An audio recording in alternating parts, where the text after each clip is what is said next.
Beton Romawi atau beton modern, mana yang lebih baik?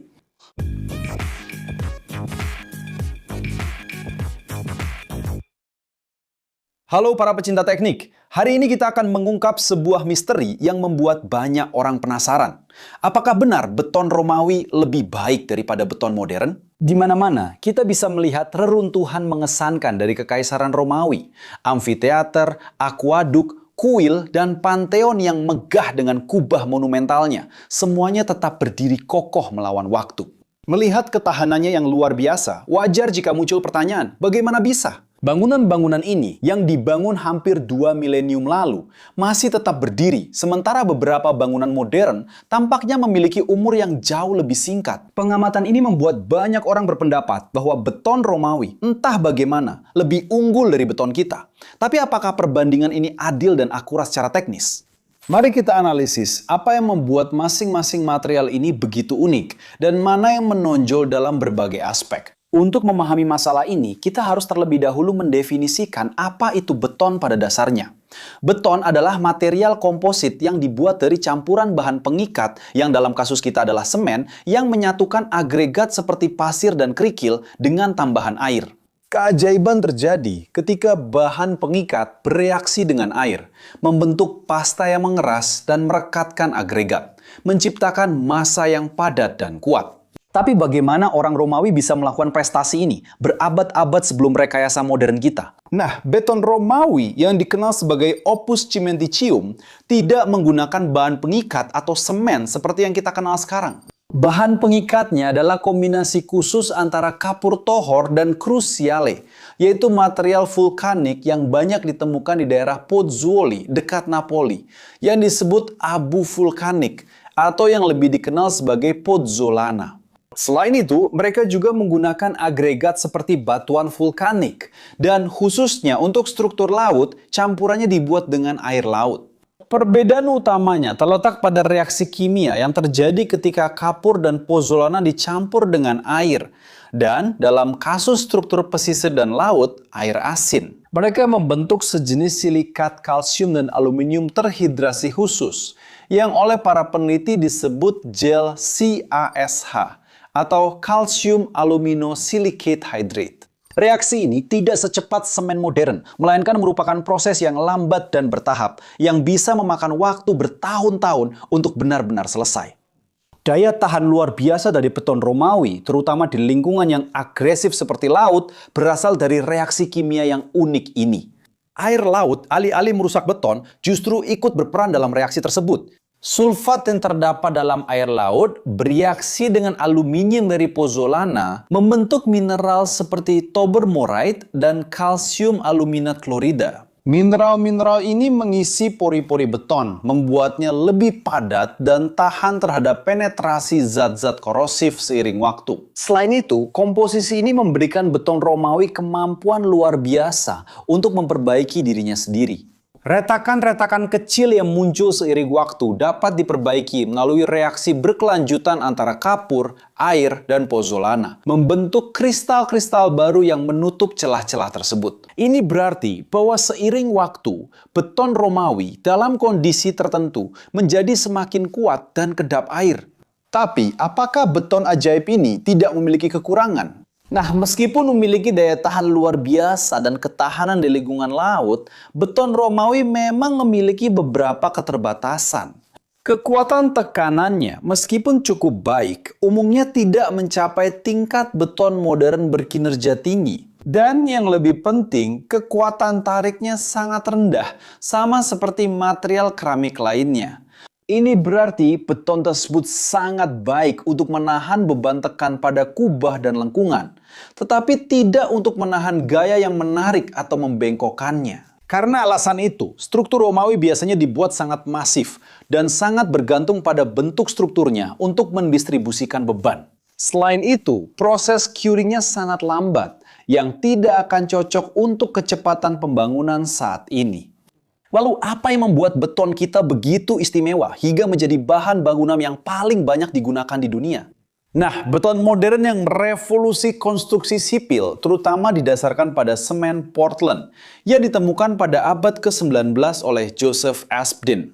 Semen Portland diproduksi dari penggilingan klinker, yaitu campuran batu kapur dan tanah liat yang dibakar pada suhu tinggi.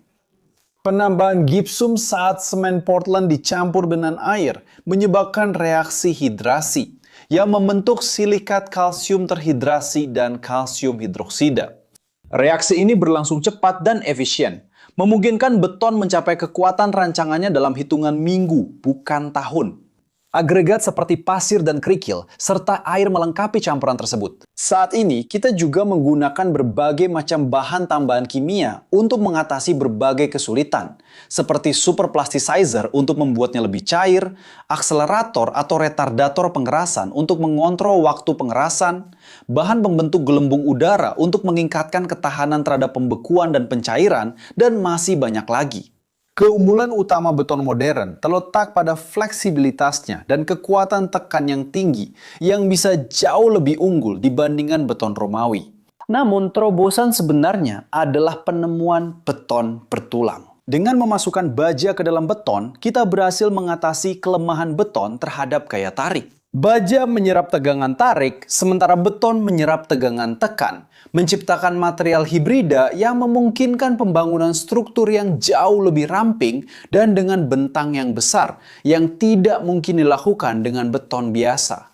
Standarisasi produksi semen Portland dan beton modern juga memungkinkan pengendalian kualitas yang ketat, serta produksi massal yang memenuhi kebutuhan konstruksi global. Namun, beton modern juga memiliki keterbatasannya sendiri.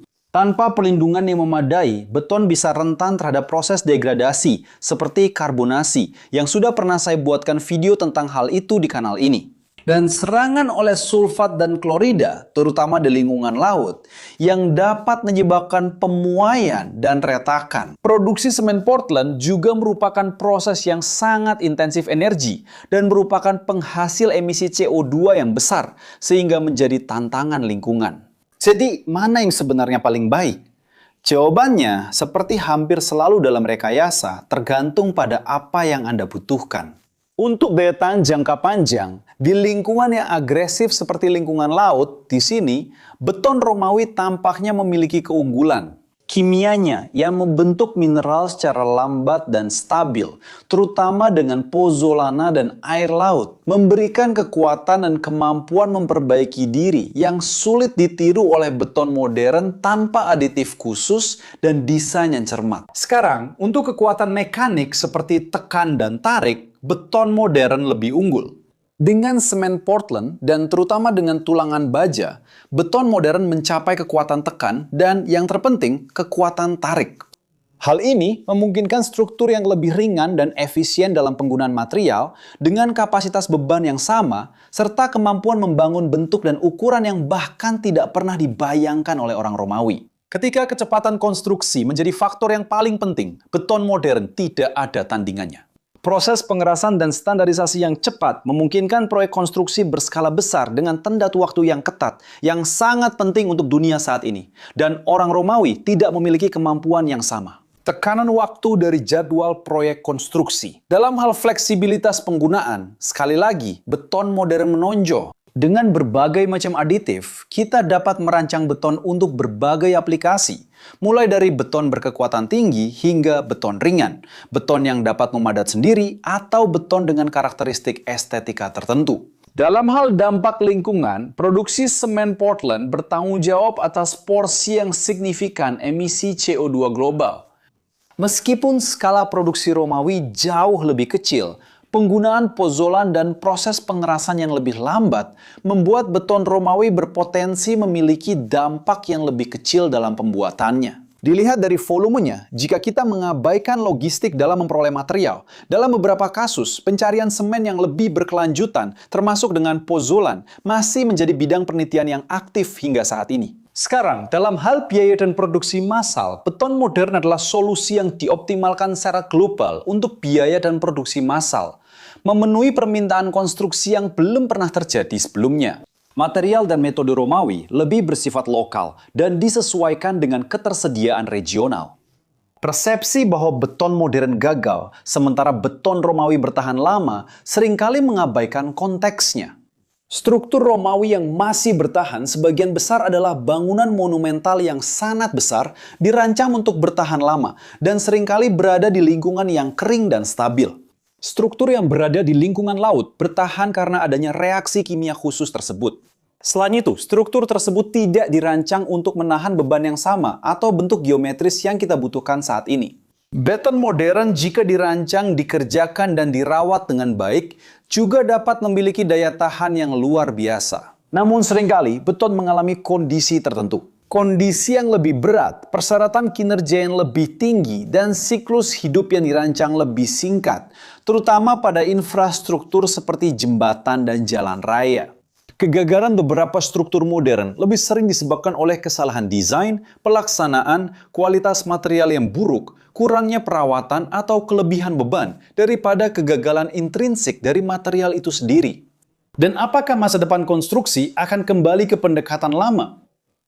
Faktanya, para insinyur dan ilmuwan sedang secara aktif mempelajari beton Romawi. Penelitian bertujuan untuk lebih memahami kimianya agar dapat mengembangkan jenis semen dan beton baru yang menggabungkan keunggulan daya tahan dan keberlanjutan seperti milik bangsa Romawi kuno, namun dengan performa tinggi dan keserbagunaan yang dibutuhkan di abad ke-21. Jika Anda sudah menonton sampai di sini dan menyukai videonya, jangan lupa untuk berlangganan. Jika belum berlangganan, beri like dan aktifkan lonceng notifikasinya juga. Dan jika Anda merasa konten kami menarik, pertimbangkan untuk menjadi anggota agar dapat membantu kami terus membuat konten di platform ini dan disebutkan dalam video-video kami. Dan jika Anda penasaran ingin tahu lebih banyak tentang kursus yang kami rekomendasikan di channel ini, silakan akses QR Code di samping ini atau tautan di deskripsi video untuk mendapatkan akses ke berbagai peluang mengembangkan berbagai keterampilan yang akan membuat perbedaan dalam karir Anda. Dan Anda, dari dua jenis beton tersebut, mana yang menurut Anda paling menarik? Apakah Anda pernah mengunjungi struktur Romawi yang membuat Anda terkesan? Tulis di kolom komentar karena saya ingin tahu. Di sini di samping, ada dua pilihan video menarik yang perlu Anda tonton untuk memperluas pengetahuan dan memuaskan rasa ingin tahu Anda. Dan jika Anda ingin berkontribusi bersama kami, cukup beri like, subscribe channel ini, aktifkan lonceng, dan pertimbangkan untuk menjadi anggota channel. Itu saja para pecinta teknik, salam hangat dan sampai jumpa di video berikutnya.